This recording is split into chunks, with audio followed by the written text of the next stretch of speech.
Los estudiantes de high school y sus familias tienen que decidir muchas cosas. Irán a la universidad, directamente a trabajar o al ejército. Lo que decidan, esperamos que sean exitosos. En Alamo Colleges District queremos ayudar. El programa Alamo Promise asegura de que el costo de la matrícula en uno de los 5 colegios del Alamo Colleges District esté pagado para los estudiantes en el condado de Bexar que van a uno de los high school que participan en el programa de Promise. Es fácil participar en el programa de Promise. El estudiante llena la forma Salva tu asiento, prometiendo continuar su educación después de graduarse de high school y convertirse en un becario de Alamo Promise. Después, un especialista en matriculación le ayudará al estudiante con sus aplicaciones de admisión, ayuda financiera y todo lo que necesite para estar preparado para entrar al colegio. Queremos que cada estudiante logre ser exitoso en el colegio y queremos ayudarles. Durante la transición de high school al colegio, cada becario Promise participará en un campamento de orientación vocacional, en donde aprenderán sobre varias áreas de ocupación emergentes o ya establecidas en nuestra región.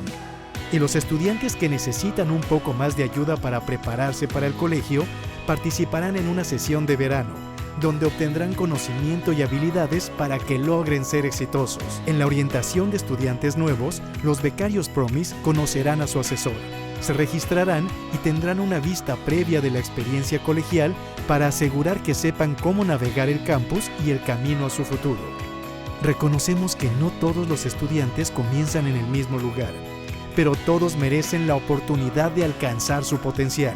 Con asesores académicos asignados, matrículas gratuitas, servicios de orientación vocacional, educación financiera y colaboración con la comunidad en San Antonio, Alamo Colleges quiere ayudarles a los estudiantes a satisfacer sus necesidades dentro y fuera del salón de clase, para que las cosas de la vida no prevengan que continúen su educación. Nuestros estudiantes continuarán en su camino cuando se gradúen o completan su certificado. Sea que entren a la universidad o a trabajar, queremos que los jóvenes de San Antonio alcancen su meta.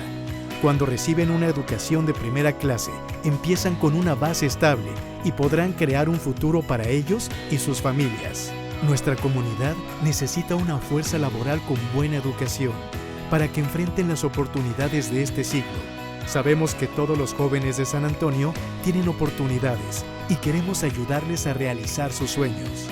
Es la promesa Alamo.